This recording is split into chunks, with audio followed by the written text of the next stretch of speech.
We don't yet. Okie dokie. So we'll just cover off some things whilst we're waiting for colleagues, because welcome, ladies and gentlemen, to this, the September SWFT Board of Directors. We've had a busy morning this morning, covering a whole panoply of different subjects, including the challenges faced by care homes in our geography during the COVID-19 situation, our preparedness for winter, including the challenges of a potential second wave of COVID, and a whole variety of different strategic updates. A busy morning already for the board, but delighted the members of the public who are watching this are able to join us. I would encourage, we have two questions from members of the public later on, but it would be good, and it is good, to get questions from the public. So if you want to ask a question at a future board, please just email me. So Russell, Joy has now joined us.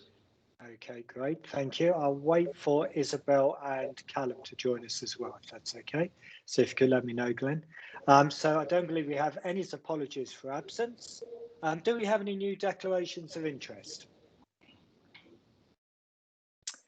Okie dokie. The last set of minutes of the meeting held on the 5th of August, was everyone happy with the accuracy of those minutes? Please come off mute if you've got any amends. On that basis, I will sign. So we'll then move on to the action points arising on page 15. And Glenn, if you'd be so kind, or Sarah, to tell me when Izzy and Callum join us. The first was on the integrated performance dashboard. The Director of Human Resources, Anne, to ensure a letter is sent out thanking all volunteers. Thank you for doing that, Anne. We then had the Footsie Guardian quarterly update and talking about different aspects of that. We've got Sue Pike joining us, and Sue, I'm conscious of the fact you need to leave for a meeting, so we'll be bringing you forward in the agenda. Anne would present the work done around recruitment to the Future Build workshop, and Matt did that this morning for us. Thank you very much, Anne. Then Kim to circulate a report to F&P on the action plan around suppliers being paid in a timely manner. That was done. Thank you, Kim. Then Anne to provide a presentation on recruitment. We discussed that, did that earlier. And then a cancer services investment case to be brought back to this board meeting. That's on the agenda, and we'll cover that off as an early item.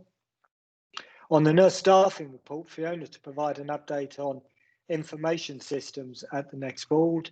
You'll be doing that later, Fiona, thank you. And then also on the IPD, Helen to bring an update around the redesign of green pathways for theatres, and the detail around mix of A&E attendances, and Helen, you'll be covering those later for us. In the future, we've got separate trend data on the annual medical revalidation report. Looking forward to that, Charles, in November, thank you. And then Anne to include some data within the report around recruitment figures by gender profile. We picked up on some of that today, but we'll do more of it again for the May 2021 board. Charles to hold a session on futility. That's scheduled for the November board workshop, and we had, as part of our discussion on care homes this morning, for members of the public's knowledge, a good discussion which Fiona's going to take forward on our behalf with Anne Coyle on how we can help on end-of-life issues with our care home colleagues and partners in our geography. Helen to ensure a presentation on digital innovation, come back to a future board report. We'll come back to that, but the digital hub over at Stratford is now open, and it's a fantastic facility. Glenn gave us a further update this morning, so it's just a shame we can't invite more members of the public to go and see it at the moment because of COVID, but we will get some pictures. I think there are some pictures already up on the website, but we'll ensure some are put up so that members of the public can see the great work that's been done there. A really pathfinding piece of activity by everyone involved in it, and we're very grateful to Sir Peter Rigby and his team at SSC for their work on supporting us in that regard. Helen to bring back to board or workshop, the positive work done with primary care. That's going to come back as part of the place recovery and restoration work. And then the winter plan we discussed this morning, as I've just indicated, and we'll come back to that in more detail in the public board session next month. And then a showcasing of the digital hub, which we've just partly talked about, but we'll do that in due course as well. Are there any matters arising that I've missed? So Glenn, can you tell me, have Callum and Izzy been able to join us yet? So Russell, Callum has sent his apologies. We have Joy with us, but no Izzy yet. So I suggest we talk about Joy. Joy, we're going to celebrate you and your team going the extra mile award, which is a bit out of date. So apologies for the delay, but because of COVID, as you can imagine. And I'd just like to read out what the sort of nomination said, Joy, and then Glenn can maybe add a few words. The team going the extra mile award for winter 2019-20 was presented to the IHT 8 South for adapting to changes within the team, going above and beyond for patients, supporting each other to understand new systems, and always working with a smile despite being under pressure. The members of staff who nominated the team said they work well together, are amazing, hardworking, caring, loving, happy, and always up for a challenge because they love their jobs. So Joy, thank you very much on behalf of the board in terms of accepting this award. We're delighted for you. Glenn, is there anything you'd like to add? No, probably just to add that one of the few things I love about my job is this part of the agenda where we celebrate the great work of staff. So they're a fantastic team, lots of really positive feedback from service users, but also from colleagues about their flexibility and the way they helped us during winter. And a lot of people get put forward for these awards, so it's great that they've won it. Well done. Can I ask executive colleagues and non-execs to put their videos on for a second? So we can all give everyone a round of applause.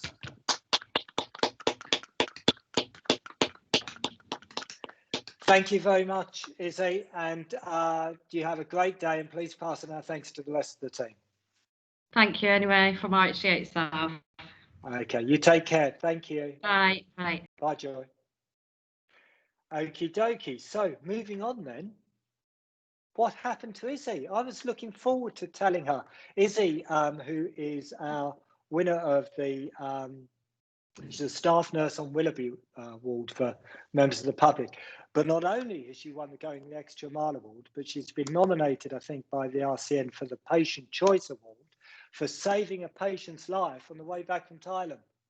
And I was looking forward to hearing the story there, but we'll have to hold that in abeyance for the moment. So she will join us at our virtual AGM, Russell. Brilliant. Thank you, Glenn. Thank you for organising that in those few minutes. That's great. So moving on then to the update on the annual financial plan and contracts for 2021. Just for members of the public, the whole finances of the NHS at the moment are even more complicated than normal. So Kim, as our finance director, has my sympathy for having to wade her through the normal treacle of NHS finances, but through the fog and the treacle at the moment. So Kim, try and help us on this important issue and what it means and the decision you're asking us to make.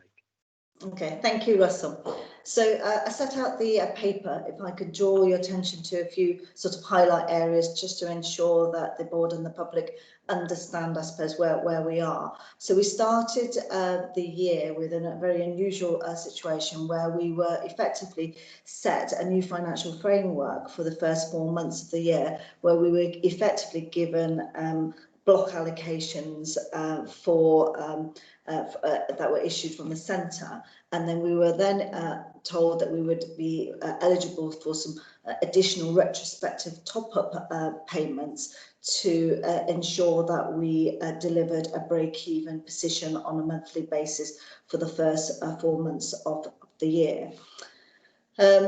We've subsequently have had confirmation that that financial regime will continue for the months of August and September. And then we've now been notified that there will be something similar in place for the second half of the year. But instead of a retrospective top-up arrangement, there'll be more of a prospective top-up arrangement. The allocations will also have been reviewed and changed to be reflective of the ask that the centre are now asking us to deliver in respect to phase 3 response to COVID-19. And that is about ensuring that we deliver at least 80% of our activity, 80% of last year's activity for September, moving to 90% in October. So they've rebased the resources. At the moment, we have yet to actually receive the allocations, and I understand that there is still a debate nationally going on around the financial ask that the NHS have put forward to Treasury. So we've still not had the formal confirmation of the allocations. But in the absence of that, we obviously as a trust need to give some budgets really to our divisions so that they have an envelope to spend within, so that we as a board have a plan and we can monitor against that plan and ensure that we are demonstrating good financial control. So effectively what I've done is work with the divisions to take into consideration really what the new financial regime is likely to look like, and take into consideration our current level of spend and what the divisions are forecasting in terms of spend moving forward for the rest of the year. And the two key things that we've also done is include the business case that went to management board around what resources is required to effectively get us to a place where we are in a position to deliver the phase 3 letter ask. And we've also made sure that we've built in a contingency for our winter. Separately, we've obviously done a number crunching behind the scenes to compare that proposed plan and compare it to our outturn position last year, including efficiency, to see how does that compare. And actually it's there or thereabouts. I think it's it's comparable to that outturn level plus inflator. So on that basis, I think that the plan that we've put forward is reasonable. It is subject to some risk because obviously I've made some estimate in terms of what I think our share of what is likely to be the COVID spend. We believe that that is likely to be an envelope that's going to be issued at a system level. But again, we don't know what that is. So again, I've made an estimate. The plan is also on the basis that we deliver and meet the trajectories that are required in the phase 3 letters. So if we believe that, again, that this is going to be monitored on a system level, if we don't, as a system, don't deliver those trajectories, then we could be liable to some form of penalties as such. But equally, if we over-deliver, then there's potentially an incentive payment as well. But again, I don't have the details of how that's likely to work. So for ease, I've assumed in our plan no penalties and no additional income. Do you want me to pause there, Glenn, because you've got your hand up? Okay. No, you finish off. I'll let you finish. Okay. So what I'm asking the board to do is approve the plan that I've put forward, which includes the additional investment required for our restoration and recovery of our elective work of 1.38 million. Also includes effectively a reserve set aside for winter for the rest of the year of 1.3 million. and to again approve the fact that we've not really set a further efficiency target for the rest of this year, even though behind the scenes we will obviously be working on efficiencies ready for future years. So that's what I'm asking the board to do, and give delegated authority to me and Glenn effectively to rebase the divisional budgets on that basis. Thank you very much, Kim. Clearly explained a complicated subject. Glenn, you wanted to make some comments? Yeah, I mean, just to reiterate some of those points, I mean, this was originally billed as investment to recover the cancer performance of the organisation, but it's more than that. It's the recovery and restoration of elective services, and it's winter. The initial budgets that we set for this year were based on the assumptions around COVID in the first half of the year. Although this is billed as a £2 million recurrent investment, actually, when you look at what we would have said in a normal year of outturn plus inflation, it actually fits within that envelope. So I just wanted to reassure non-executive colleagues, particularly, that you know, this isn't increasing our cost base beyond what you would expect in inflation, which is actually a really good result. So a lot of work has gone on this with Helen and the teams to ensure that the divisions commit to the levels of activity necessary to recover those positions. And as Kim said, the thing for us now to do is to get some very clear funding envelopes for the divisions, get clear undertakings from them about the level of activity they'll deliver back, and then monitor those. So regardless of some of the risks that Kim's described to the overall trust position because of all those variables, I'd like some clarity down into the divisions about what we expect from them, and that's what Kim and I will now set out and do with exec colleagues. Thank you, Glenn.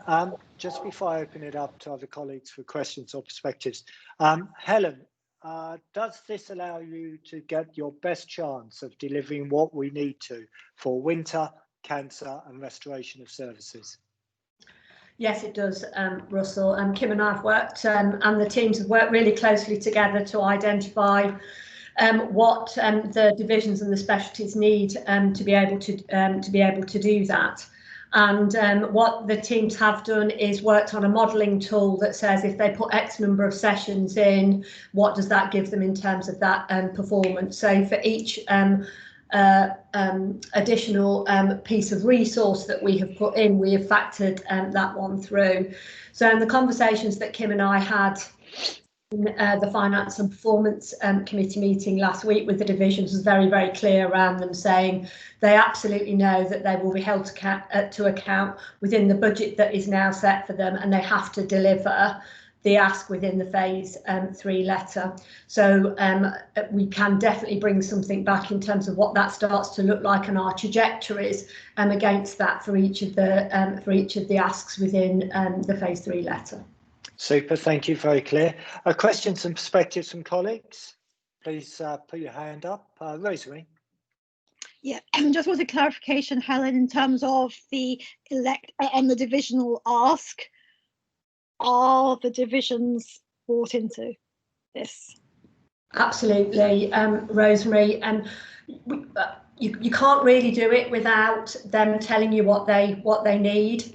And so we have been through all of those specialties. We've sat down with the ADOs and their general managers and worked through each one of their specialties in terms of really understanding what they need. Mm-hmm. We've done some really concentrated pieces of work, particularly around the cancer recovery. And I'm sure we'll go on to talk about this later, but we prioritised the cancer recovery because that was the first ask, and our cancer performance had been, as you know, a little bit shaky for at least a year. And so we had shifted resources from doing elective activity into cancer. And now this level of commitment, they absolutely know that they should have enough resource now to deliver both. Okay, well, I guess the key is making sure that's communicated right throughout the division so that everybody is bought in and know what they have to deliver. Yeah, I'll tell you what this has done, Rosemary, which is I thought we had really good clinical engagement before COVID, but COVID has absolutely nailed that clinical engagement. It is the clinicians are really bought into the to recovering and restoring the activity and really understanding what that means for patients. So at the start of the cancer recovery, we had daily meetings with the clinical teams to track every single patient every single day. And now I'm seeing emails coming from the consultants to the bookers and the trackers to say, you haven't tracked this patient today, what's going on? So the buy-in is incredible really across all of the specialties, and I think that's a big plus for us. It's something that I thought we got it good before, but this is even better. And I think the key thing is we're doing the right thing for the population that we serve, recognising the challenges of uncertainty that Kim sort of did in her introduction. If there are no other questions, everyone happy to approve? Please come off mute if you're not happy to approve. Okay, thank you, Kim. Thank you, Helen. Thank you, Glenn, for your hard work on that. I'm going to jump because of Sue Pike's diary and to try and be helpful to Sue. Sue, would you mind giving us the Freedom to Speak Up Guardian quarterly report now, please? No, that's fine. Thank you, Russell. That's really helpful. So I'll take the report as read. There's a couple of highlights in there. It feels like we discussed the main one last time because we're out of sync with our reporting, which was our excellent position in the Speak Up Index. So that was fabulous news. You'll notice there's a couple of charts appearing now because we've got more data available, and going forward with the reports, what I really want to do is start picking out more divisional data to compare divisions and to compare things like length of time it takes us to close down a case, and also to look at detriment and to see if there's any correlation between where people speak up a lot and whether there's detriment there, or whether it's vice versa, because in our Guardians network we've been talking about where detriment can put people off speaking up. So for instance, if an area has got really low reporting, they might have high incidence of detriment, and that correlates. So that's the sort of thing that I want to start putting into our reports as we go forward.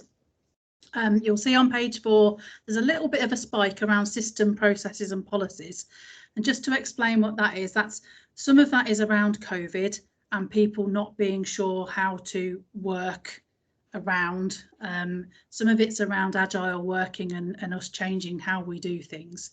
And the other bit of it is around where systems just aren't quite meeting the needs of staff. So a really good example of that might be within the ED division at the moment, and looking at that triumvirate leadership model and staff not quite understanding who they go to for what's a clinical decision, what's a managerial decision, and how those two things marry together.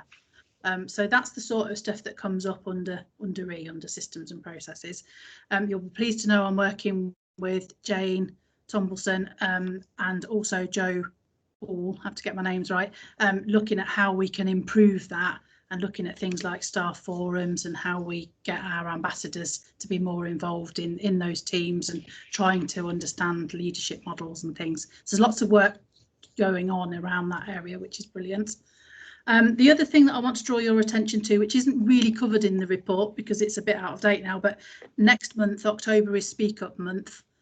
We've got a couple of national campaigns going on, one of which is around the Speak Up ABC. So I want to challenge each and every one of you to come up with, every day if you can, from A to Z, a word that's associated with speaking up in the trust. So for instance, C could be courage, L could be learning, just to give you some examples. So I've got a whole A to Z list that I'll be tweeting out every day, and the National Guardians Office has asked us to use the hashtag Speak Up ABC.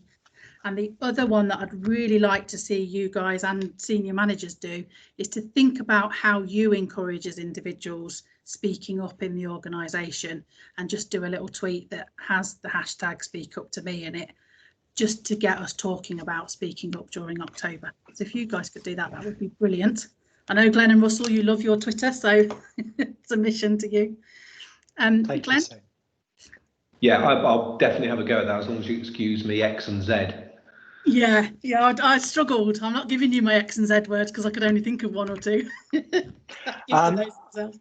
Thank you, Sue. Other questions and perspectives to Sue? Jeff? Just briefly, congratulations on hitting the top 10, as they say, for your efforts. It's well earned, I have no doubt, and continuous hard work. Is there anything you want to say further about within your report? I think it's page 4, might have been page 3, around the BAME issues, and particularly around Black Lives Matter. Is this at the risk of appearing sort of kind of slightly controversial? Is this because it's on the telly? You know, the whole of the Black Lives thing, or is there something sort of fundamental or more fundamental within the feelings of our BAME community that is starting to surface because of confidence, or quite what? Possibly a little bit of both. We certainly had a peak of staff contacting me to raise concerns that coincided with the Black Lives Matter campaign and movement. We've also got more networks now with staff from a BAME background, and I go along to their meetings and always offer that extra support outside of meetings if people want to talk to me about issues that are personal to them. So I think it's a bit of both. I think there's more awareness that we need to do more. The Trust has had dialogue and communication about being open to Black Lives Matter, and offering staff the opportunity to speak about issues. So I think it's a combination of both, really. Glenn, did you want to add a point, or is that a legacy? Yeah, no, it's a new one. Sorry. I mean, obviously, COVID has emphasised the inequality issues a little more from an NHS perspective, also.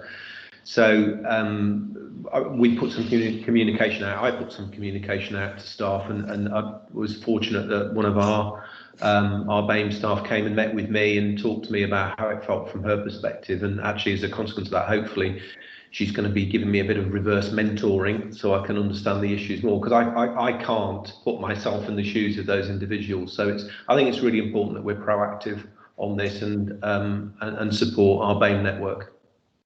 No, absolutely, Glenn. And just to sort of emphasise the point, I've always been impressed by people who do speak up. It takes an act of courage often to speak up, and I know I'm speaking on behalf of the whole board to encourage any member of staff who are, we've got various different channels that you can speak up.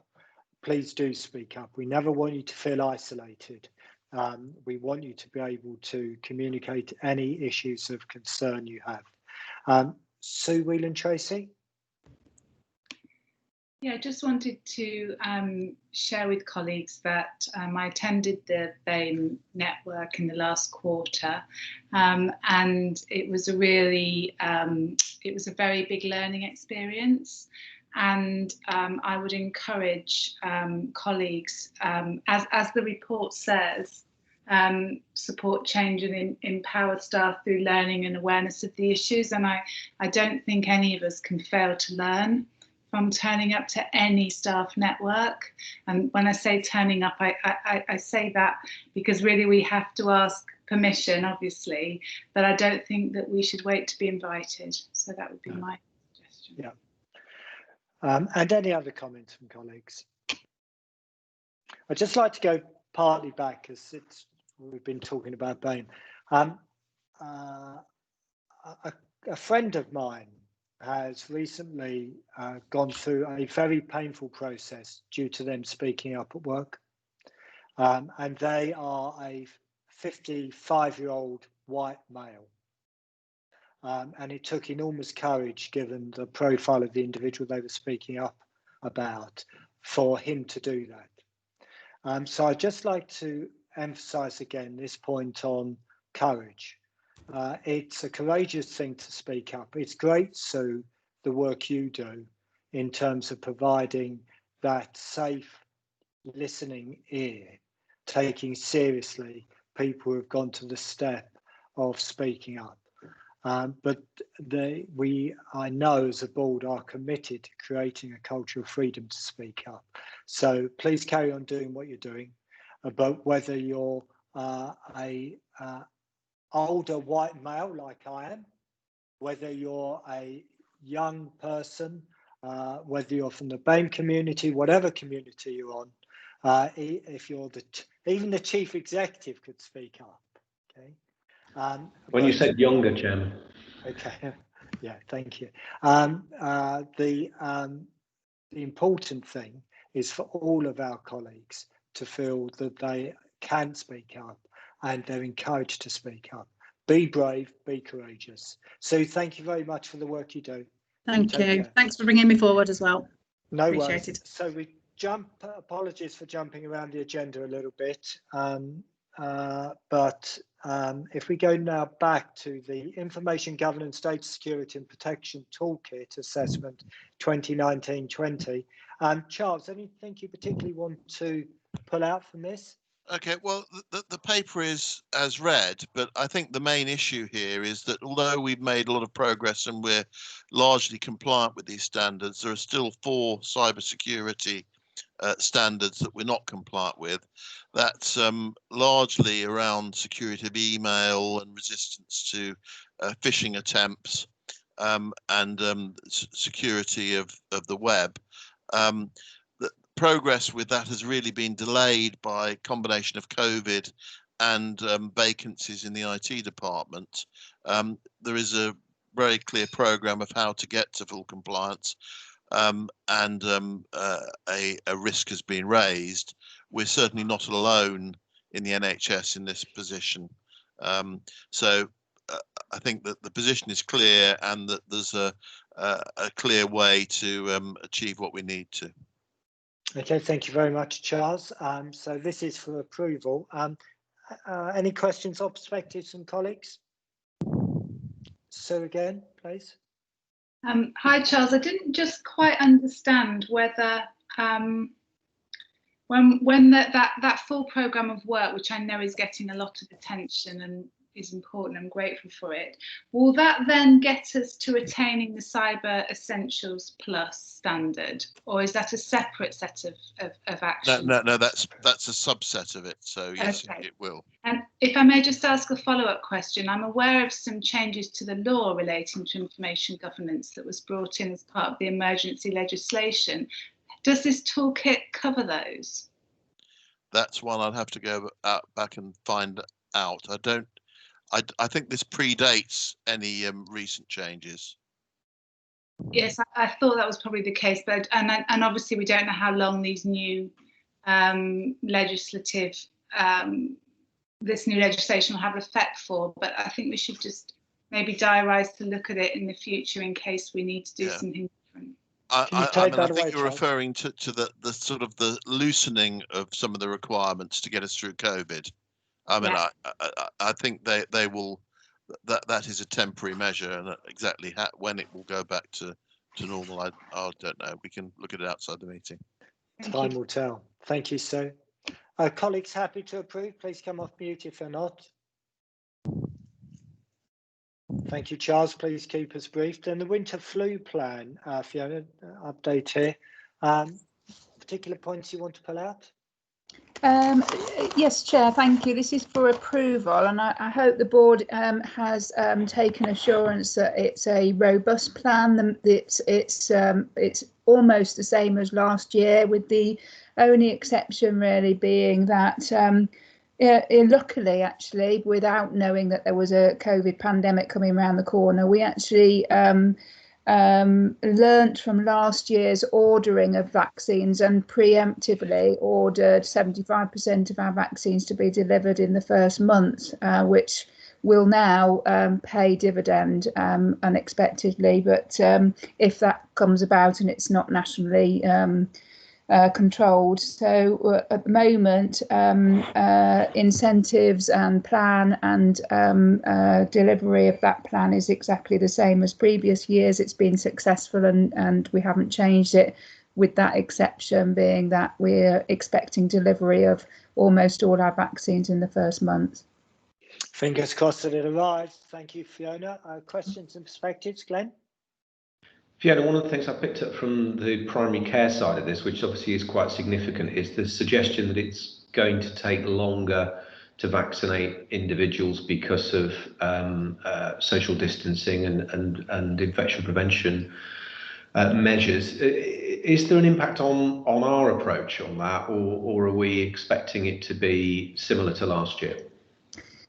So yes, I guess that's the other exception, is that we won't have drop-in sessions. So you'll recall that the execs and non-execs queued down the corridor for their vaccines last year, and we can't have that this year. So we are in the progress of developing a very similar to the antibody and antigen staff testing, in that it was a clinic slot that you book into to stop that collection of staff in one area. Okay, thank you, Fiona, for that clarification. And any other questions or perspectives from colleagues? Everyone happy to approve? Please come off mute if you're not. Okay, duly approved. Thank you, Fiona. Good luck. And I'll be first in, it won't be a queue, but I'll be first in line, so to speak. So moving on then to the performance review and assurance part of our board meeting. We start off with Glenn, your report, please. Thank you, Russell. I'll just take you through the headlines of the report. First item is the stage 3 plan letter, which I did actually talk about last month because it had just arrived ahead of the board meeting, but there's some detail in there. And obviously we talked a little bit about that. We spent some time this morning talking through that as a board. Also, good progress being made on this. The whole emphasis of this is that we get back up to close to normal levels of activity before we enter the winter period.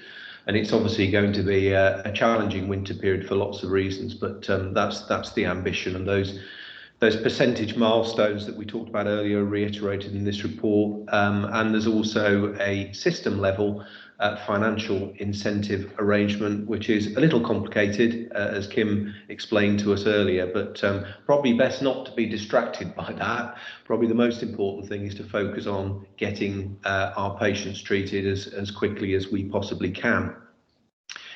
We just talked about flu campaign, so the biggest vaccination programme in the history of the NHS, so moving from a normal level of about 2.9 million vaccines to 5.4 million vaccines, and also preparing for the prospect of a COVID vaccine, which would also be at that 5.4 million level, but potentially 2 vaccines for each individual because it has to be given 28 days apart. So the logistics of that, coupled with the infection prevention issues, and a challenging winter period mean that this will be difficult. The other bit that reminded me on yesterday is we've got COVID, and we've got exit from EU as well in the middle of that winter period as well, which could potentially affect supply chain. So we'll need to be on top of our game throughout. I then move on to the people plan, which is explained there. We will cover this in much more detail as a board as we look at how we respond to the issues within the people plan. Personally, I don't see it creating any significant change of direction for us. We've been very focused on staff well-being and support to staff. Obviously, we've been doing some more things during COVID, and the intention of this people plan is to continue those and to also use the motivation of being an NHS employee at the moment as something that hopefully will recruit more individuals to join us. Then I refer to an additional winter capital allocation. So Prime Minister visited Wye Valley recently as members of our group and made an announcement on the day that we would be receiving a £2 million allocation, and we'll be spending that money on some tweaks in A&E, creating some additional capacity in some of our specialties, and the details of that are being worked up at the moment. Obviously that will need to move quite quickly. I then refer to the STAR board, the Midlands Region Strategic Transformation and Recovery Board. I'll be involved in the how to lead, organise and run the NHS Midlands work stream, and I'm very much looking forward to that. That will hopefully help us to structure our integrated care system with a bit more grip and a bit more provider coordination than we've had so far. And then finally, importantly, the planning application for our multi-storey car park has been submitted. So far, feedback has been positive on that. We're emphasising within this that even though we're moving to new ways of working, reducing many contacts with patients. We still need space on this site. It's grown significantly over the last few years. We need to ensure that our staff can park safely, but actually by creating more parking, we will have a positive impact on the environment, because at the moment, many people queue outside the hospital and we cause major disruption to our local community. So lots of support from local residents to get that scheme up and running. That's all I wanted to go through. Thank you very much, Glenn. And just to assure members of the public, much of what Glenn talked about, for example, the people plan, we touched on this morning in our board workshop. Questions and perspectives to Glenn?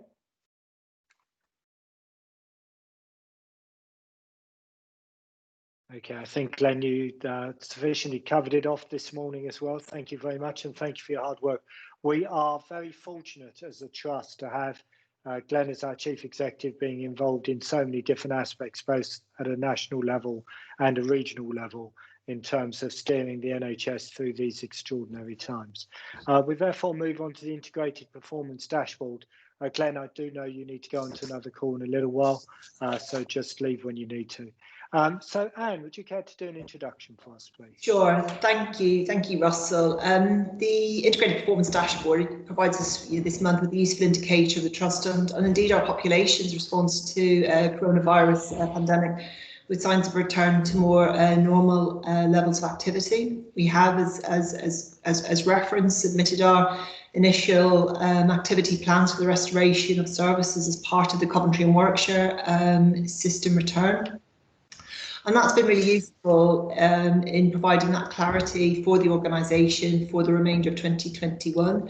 Divisional teams, as we've already heard, both clinical and operational, are engaged and have been engaged in that work. We're starting to see some green shoots in our operational performance, and site management made all the easier with the welcome reduction in COVID-19 cases. And the challenge, as we've heard a number of times today, will be in terms of sustaining that as we progress through the remainder of this year. The workforce metrics, are fantastic and demonstrate really good progress around reducing sickness and vacancy levels. And a cause that's been close to my heart for a long time is the out-of-hospital sickness levels, and it's really positive to see that improvement, but also accompanied by a really good understanding. And the challenge now, of course, will be sustaining those improvements and the impact that different ways of working have had on staff health and well-being.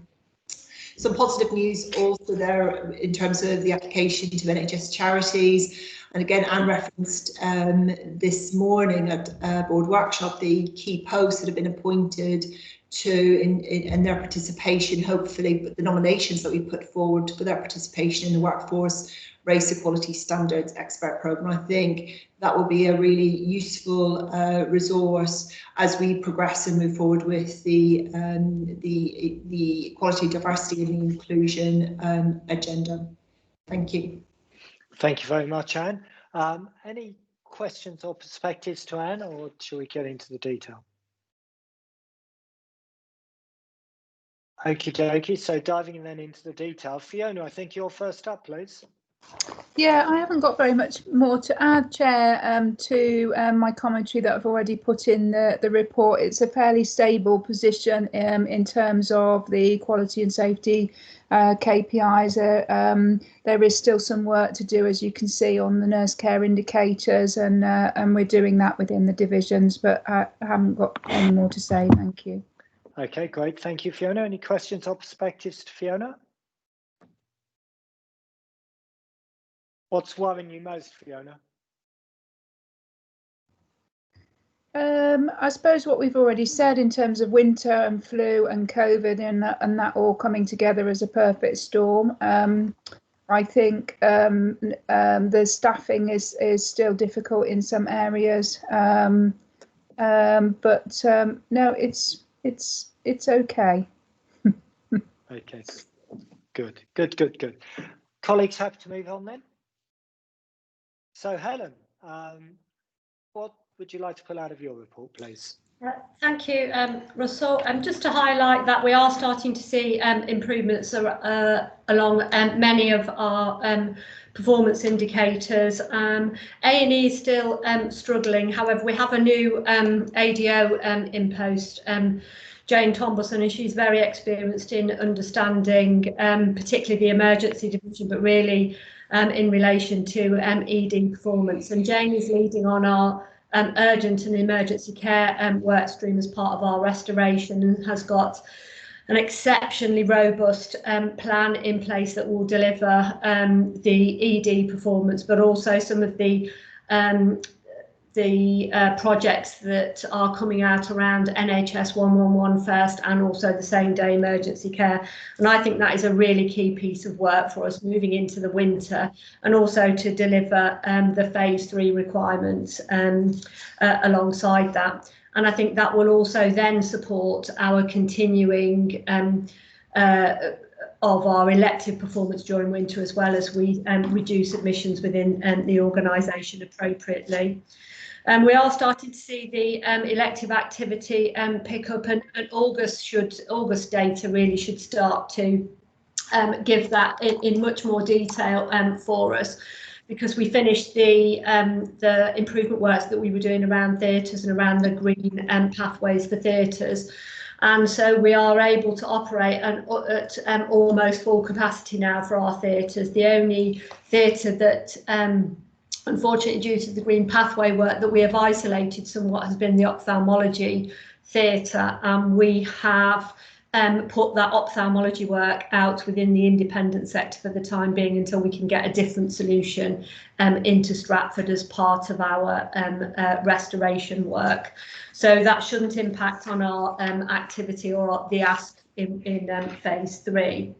I think one of the things that's caused me a little bit of concern is that the slight rise that we're seeing month on month now in our stranded patient numbers, and we've had some excellent performance during COVID, and we're starting to see that creep up now. So a lot of focus we need to put back on that, and some of that is around some of the making sure that we maintain our really slick discharge processes that we saw during COVID.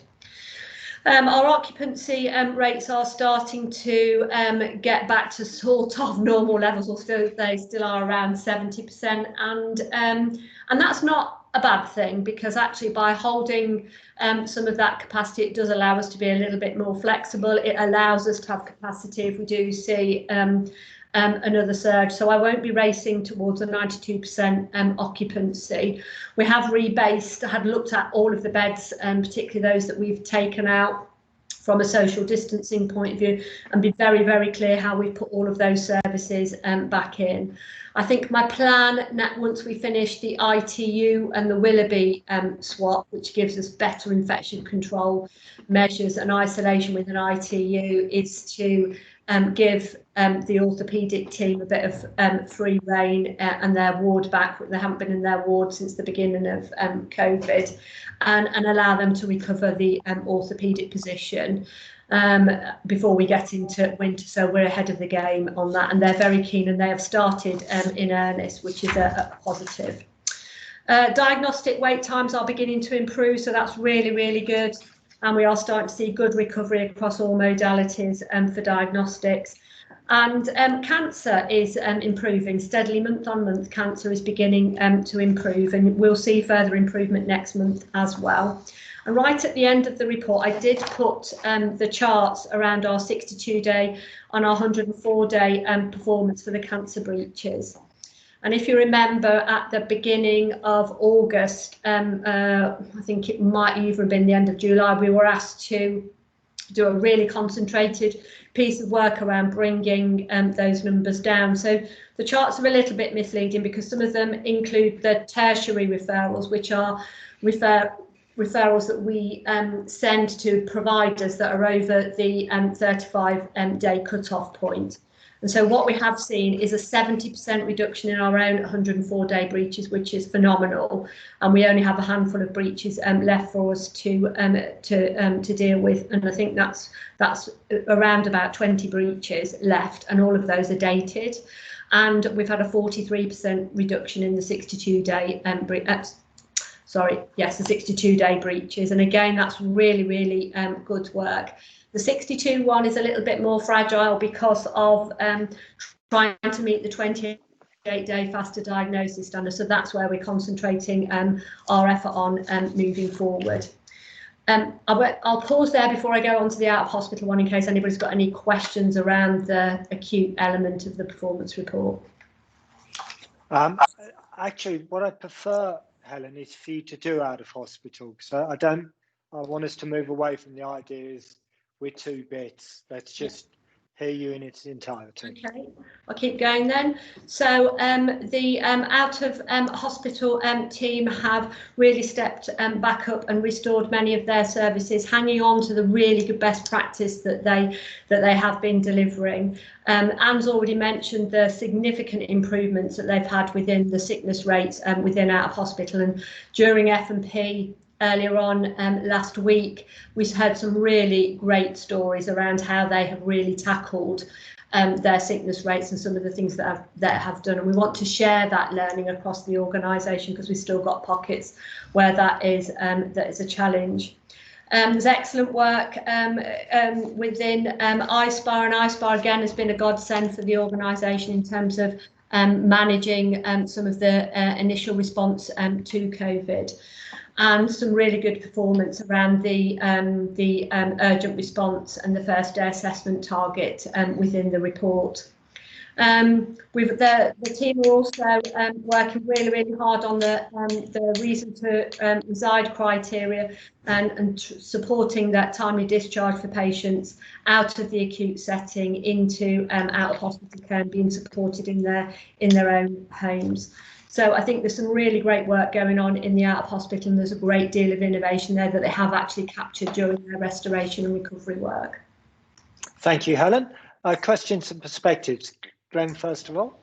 Yeah, I just wanted to, I mean, firstly, we saw again this morning, didn't we, how the partnership working in our local system is helping the discharge of patients. And I just wanted to commend Helen on the winter plan work. I know we'll see a bit more of it next time, but the two of us had the pleasure of meeting with Department of Health colleagues a couple of weeks ago, as directed by the CQC, because they wanted to see the way that we were firstly modelling the winter scenario, but then also the way that we brought on board clinical engagement in order to put those solutions forward. And it's another really good plan shaping up. And of course, we'll need it this winter, but it's certainly a good plan. Great, thank you, Glenn. And Simon, I think you had your hand up. Yes, thank you, Chair. Helen, I think there's clearly a lot of very good work going on as we are driving towards full recovery. But the one chart, the one indicator that stands out is RTT, which is clearly challenged. And I know a lot of good work's gone in, and then performance lags behind the good work that's gone in before we see RTT tick up again. But do we have any sense of when we would expect to see that start to improve again? Thank you, Simon. I think the ask nationally at the moment is not to recover the RTT position, but deal with the long waiters and those patients that are clinically urgent. That doesn't mean to say I haven't got RTT in the back of my mind and making sure that we chip away at that. But we should start to see that over the next couple of months improve on its own because of the number of patients that have tipped over the 18-week and the reduction that we had seen in the number of referrals. So as the referrals then start to increase, it kind of balances itself out a little bit. So the team are committed to trying to recover that position, but our concentration at the moment is on eliminating the 52-week breaches, because obviously we started to see those and we haven't had any 52-week breaches for a very long period of time. So we need to eliminate those and then start to deal with those patients that are long waiting on the list and start to chip away at that. So our priorities are slightly different for the time being. Okay, understood. Thank you, Helen.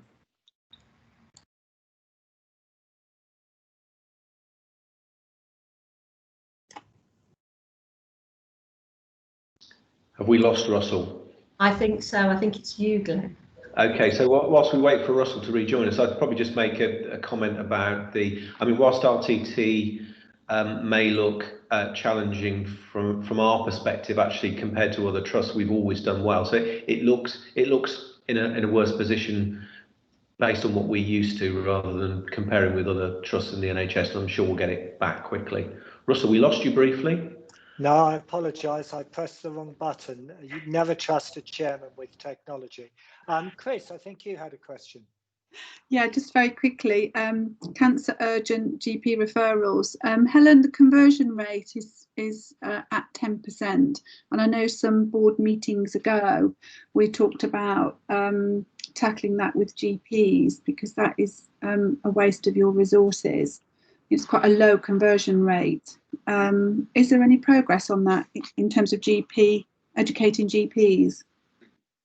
That is still work in progress, Chris. What has happened over the last month is that quite a big chunk of that is around breast referrals, and they have changed the symptomatic breast referral form. So in the last couple of weeks, we've hardly received any referrals at all for breast symptomatic, but we've seen a huge increase in the breast to cancer referrals. So I don't know whether people are just switching from one referral form to the other. There's also some work that we're trying to do, particularly around lower GI, colorectal, around straight to test, so that we can get that diagnostic done before we then move that patient onto a cancer pathway or not, and that will also help with our 28-day faster diagnosis standard. So I think it's fair to say it's work in progress. I do have a regular meeting with the LMC and a number of other GPs, and actually there's one this week where we talk about referrals and we talk about the quality of referrals, so that we're directly feeding back into the GPs with examples of referrals that have caused us some challenges. So that's still in its infancy. We've only met 2 or 3 times in the last sort of 6 weeks. So I'm hoping that some of that seeing of the referrals and actually seeing the quality of them might start to have that impact locally. Yeah. Charles, did you want to add anything to that? I saw your hand go up. Yes. I wouldn't say that necessarily a low conversion rate is a bad thing. No. You know, as a nation, we're behind, the rest of Europe in terms of early cancer diagnosis.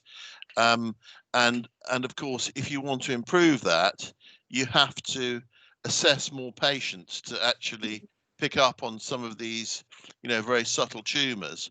If you look in, Germany or Japan, where they actually do a lot more scanning, they have 4 to 5 times the amount of diagnostics and radiology. They're going to pick up more small tumours, and certainly the GPs are all being told be suspicious and refer more. Okay. Having said all of that, what we don't want is, use of the 2-week wait pathway to bypass other waits, which sometimes happen. Yeah. It's about the appropriateness and the use. Absolutely, Chris. Thank you, Helen. But just to give members of the public assurance, we have a big focus as a board on cancer, and I know Helen's, and with the support of Kim and other colleagues, is doing everything possible to get our cancer performance to where the people of Warwickshire would want it to be. Keeping the pace moving, finally, Sue. Yeah, hi Helen. I picked up that there's an error in the main call centre response time this month. It says 77% was achieved, but it's going to be 81%. But I just wanted to ask what are you noticing in terms of patient calls coming in? Because there's obviously been a switch to a lot more telephone-based clinics. I've been in a position to see a few letters this month inviting patients to those clinics, and I'm just wondering, are we getting more calls about them? Are people double checking their appointments? How are we having? So just how is the sort of telephone channel changing? Sorry, so I can't answer that question. I haven't got that detail, but I can provide that for you outside of that. I hadn't asked for that detail within the report about what the types of calls were, but I can get that information for you. That'd be great, Helen, if you could, and if we can just put that as a matter arising. Yeah. Okay, team. Helen, just to say on behalf of the whole board, it's been a very, very challenging 4 months for everyone on the front line, and you and Fiona, particularly with Charles's teams, have been at the forefront of that. So thank you very much for your hard work. Moving on then to Anne. Anne, what would you like to pull out of your report? Thank you, Russell. I think what I wanted to say is, I mean, this has been an absolute pleasure this month to pull together. And I think because it's so positive, my colleagues have done a really good job of drawing out all the highlights for me. So given the opportunity that we had this morning to talk about recruitment, and as Anne has highlighted, the really good news about the NHS Charities Together bids that were successful, and the opportunity that we've had to submit nominations for the National Res Expert programme. And I will update the board in relation to those nominations, because there is a further process that the individuals have to go through in terms of selection. There's nothing more I wanted to pull out, but I'd be very happy to take any questions. Thank you very much, Anne. Questions and perspectives to Anne? Simon? Thank you, Russell. And I just give you a compliment, actually, more than anything. It's just really lovely to see that in the last 3 months, the sickness figures are going absolutely in the right direction, and particularly on out of hospital, which is hard. So I think that's really good news, and hopefully a credit to the strategy that's gone in. And at 3.71% is much more like the sort of level you'd want to and expect to see actually going forward. So I think that's great. Yeah. Absolutely, thank you for that, Simon. And I do think there's a real link that we're trying to draw out and be able to evidence of the link to people feeling in control of their day, which makes such a huge difference. We know, those say old health and safety executive indicators, that being in control is one of the most important factors to well-being. Yeah, sure, I totally agree. Thank you. Okie dokie. I think Chris and Charles, yours were legacy hands up, unless you have a question. No, that's fine, thank you. And I just wanted to emphasise the point in the public board that we talked about this morning, which is we've had a phenomenal tidal wave of applicants, and I really want to reach out to those who may not have considered a career in the NHS before. A career in the NHS is a fantastic career. We are totally focused as a board on the quality of your character. Whatever your background is, you may have not gone to the best school, you may not have had the best life opportunity or best start in life, you may have had challenges growing up. Whatever your sort of background is, the NHS welcomes you to apply.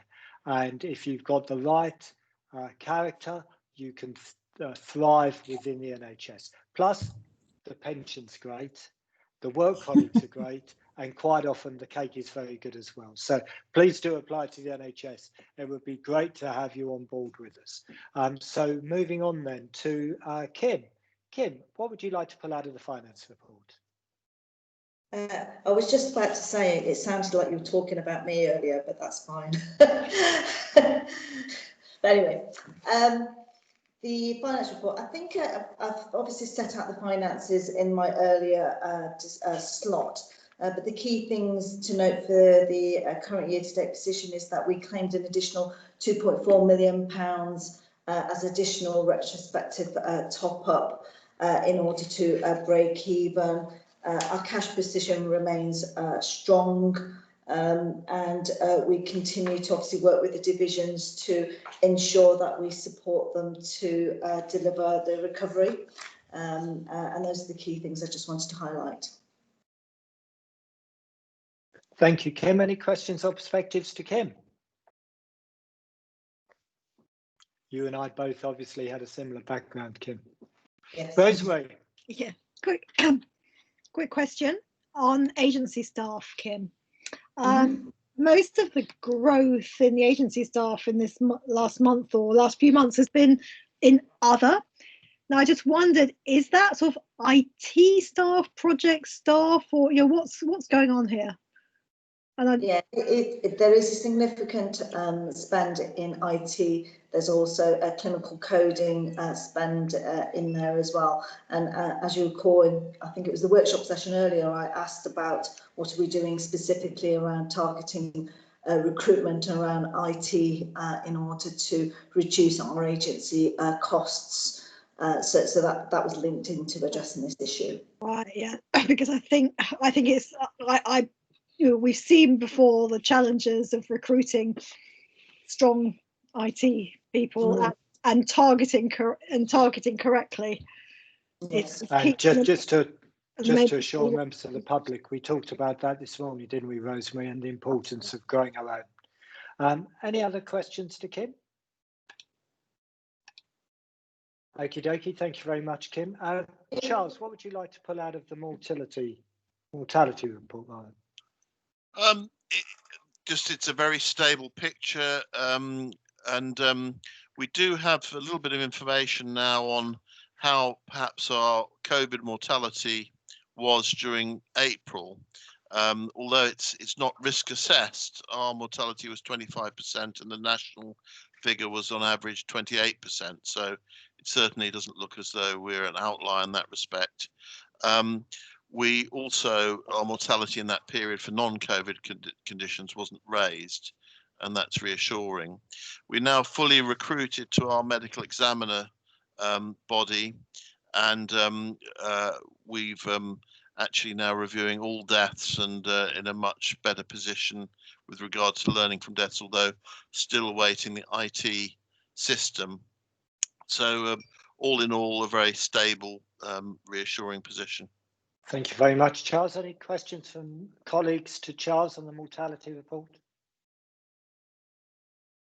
Can we please watch those legacy hands, colleagues? That would be great. Colleagues, therefore, happy to move on to the nurse staffing report. Fiona. Yeah, thank you, Chair, again. So nurse staffing is similar report to previous months. It's a 4% gap for nurse staffing across inpatient areas, with very little change for out of hospital. Is still in a good position, and maternity and AHPs with the exception of radiology. The good piece of news this month is that we have recruited in the last couple of months actually a physiotherapy ward manager, which is our first therapist ward manager post rather than a nurse, based at Saru, which has obvious connections there in terms of improving the therapy philosophy of that ward and that team. So that's really good news, and I hope her every success, as I hope the board does. Thank you, Fiona. Absolutely. Questions and perspectives to Fiona on the nurse staffing report? Okay, thank you very much, Fiona. So moving on then to the Clinical Governance Committee report for the 12th of August. Bruce, what would you like to pull out? Technology on. I'll take the report as read, but I'd like to make a couple of comments on it. I've drawn out items for the board's attention, and items 4 and 6 in that list are of course for very good practice, which we should also note. I think the biggest discussion arose out of the Cancer Services annual report, item 7, and I'm very pleased to hear from other directions that progress is being made in the short term, and I hear also the longer term review of a possible IT support system for that is up in the very near future. I think it's very important to look where it's done well and copy them. I think it would be foolish to reinvent itself here, and I do think that the discussion that we had indicated clearly that we need to strengthen the input to the data and indeed how we make decisions and what happens within the process of managing the pathway. Happy to take questions. Thank you very much, Bruce. Questions and perspectives to Bruce? Okie dokie, Bruce, thank you very much for your hard work in chairing that committee. We'll move therefore on to the F&P meeting of the, just bear with me, the 25th of June and 30th of July. Simon. Thank you, Russell. Well, both of those are written reports that follow up from verbal reports at previous meetings. So the only thing I would really highlight on F&P is that from next month, we begin the new format F&P for the next 3 months. So the report will change slightly in the way it comes at future board meetings. Okay, super. Thank you, Simon. Any questions or perspectives on those written reports? Thanks, Simon, and keep us briefed on the way the new F&P works, in your opinion. And will do. So we then have had the Freedom to Speak Up Guardian's quarterly report from Sue. So we'll move on to items for noting and information. The first is the NHS People Plan Summary and Self-Assessment. And we've talked about this a lot. Anything you particularly wanted to put out? No, I just thought it was important in terms of giving assurance to the board to set out that assessment of where we are now. I think we are in a good place, but there's always more to do, and hopefully the report clarifies and highlights the areas that we'll be working on in the next few months. Okay, super. Thank you very much. And any questions or perspectives on the NHS People Plan Summary and Self-Assessment? Great, thank you. And keep us briefed on how all of that work develops, but it's good to know that we, on almost all areas, are ahead of the curve anyway. We therefore move on to the summary of ratified policies. Anne Coyle. Nothing to add, take the paper as read, and happy to take any questions. Questions and perspectives to Anne on the summary of ratified policies? Okie dokie, then we'll move on to the Infection Prevention Board annual report. Fiona. Yes, thank you. So this was written as last year's annual report, really ahead of us again, knowing that COVID was coming. So there is a very small section on COVID and what we did there, but the main part of that reporting in terms of annual reporting will be next year. As you can see, it's been another very successful year for the infection prevention team and the trust in terms of the KPIs related to infection prevention. And again, I want to ask the board to congratulate Christine Giorgio and her team for their efforts throughout the year at keeping our patients and our staff safe.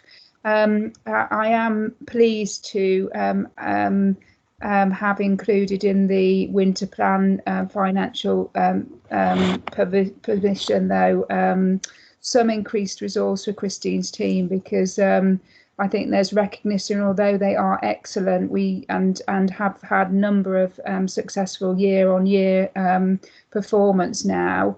This year has taken its toll, and with COVID going to continue to affect all of our staff and all of our patient services for the foreseeable future, I think there's recognition across the executive team that additional resource is needed to maintain that resilience and sustain this type of performance, really. So we are putting that provision in.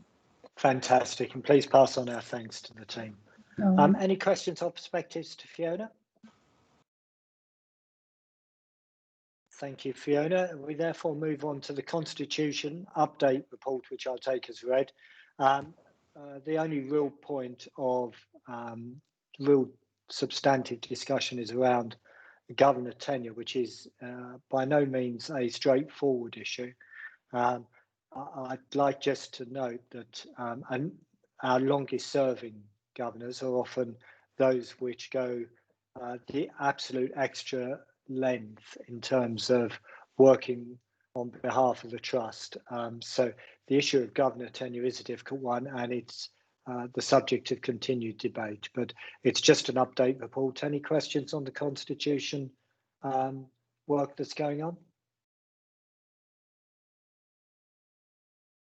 Okie dokie, thank you very much. I'll keep you briefed on how that develops. We'll therefore move on to the committee minutes, the Clinical Governance Committee minutes of the 8th of July. Anything, Bruce, you wanted to add?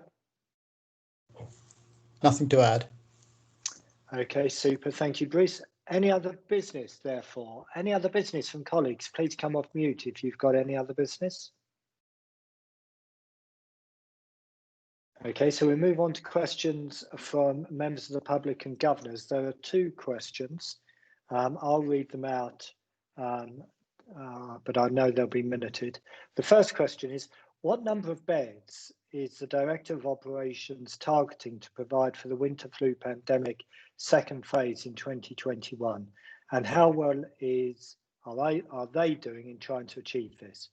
Will the Trust achieve this target without declaring stage 4 and sending patients to the private sector? Helen. Thank you, Russell. As we discussed this morning, the first iteration of the winter plan came in as part of the response to phase 3. However, I am bringing a more detailed plan to the board next month. I think it's a tricky one because there is a worst case scenario, a likely scenario, and a scenario that I probably quite like. And I think from a worst case scenario point of view, we're probably looking at 149 bed challenge. I think that is unrealistic, given what we know about how we manage. When you say unrealistic, do you mean unlikely? Unlikely, yes, yeah. I would, and that's, I might have to eat my hat, but I think that is unlikely that we'll require that number of beds. And so I am working through a number of schemes which we'll see in detail next month. I think in reality, we're probably looking at about an 80 bed challenge, which isn't dissimilar to a number of other years that we have seen. And that is the proviso that we will still continue with all of our elective activity as well. I think saying that we will never declare a level 4, that's like saying how long is a piece of string, because there are different factors that impact on us as an organisation, that some of those are outside of our control. So it's usually about how the system is feeling, because we do respond with mutual aid to other organisations that are struggling. And we know that more often than not, we are at the ambulance at the mercy of West Midlands ambulance crews, particularly if there are long wait times to offload in other hospitals. So we do see out of area numbers increase during the winter. So I think that we have a good plan. I'm using the same methodology and some of the assumptions that we've made in previous years and working through that moving forward. And I say we will see that in detail. I think in relation to the independent sector, that the capacity within the independent sector is contracted and paid for nationally as NHS capacity, and so we would be silly not to use that during this period of time, and so we are maximising that capacity.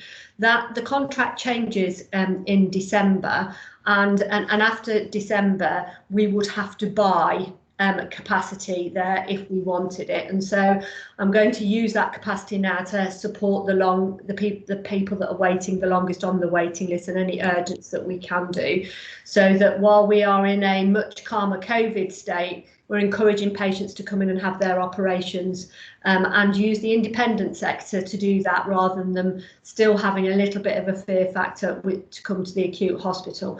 I will say that we are safe, and it is very safe for patients to come and have their operations here, because we are operating along a number of green pathways and we have COVID-free areas, so it is safe to come. But if patients don't want to, then we can use the independent sector for them to have their operation.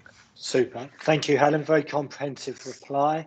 I think your point about the independent sector, it would be daft, and in fact highly inappropriate, given that the taxpayer is paying for the independent sector, for us not to be using it to its full capability. The second question was, has the Coventry and Warwickshire Pathology Network, I'll read what the question is. woken up to the challenges of providing much quicker results for the normal and routine blood and other tests whilst functioning as a COVID-19 test lab. The idea reported in the clinical governance meeting, reported at this meeting of the board, in the network having one operative working alone after standard hours, seems to be rooted in the 1950s NHS, not the 2020s. That's a verbatim question. Helen, what would be your appropriate reply to that be? So we do have a contract meeting tomorrow, interesting, so it's perfect timing. So we know that there have been some challenges within the pathology network around staffing, and they're not unlike any organisation. Often we're having short-term sickness. So there are some plans in place to redesign the work that happens within the labs that are on site to be much more responsive to urgent care and the acute needs of patients whilst they're within the acute trust, and that's going to be the same across all of Coventry and Warwickshire. So we will get an update on that tomorrow. I think it is fair to say that we are having some challenges at the moment, but we're having regular conversations with the pathology network around assurance that they are going to improve that turnaround times. We are starting to see green shoots around that, but what I would say is that it's not consistent, and so we still do have some challenges, and we continue to have some challenges with the turnaround times on the COVID swabs as well. Super, thank you very much, Helen. That's the end of the public questions. So we look forward to inviting members of the public to our next board. Sarah, if you could turn off the video, that would be fantastic.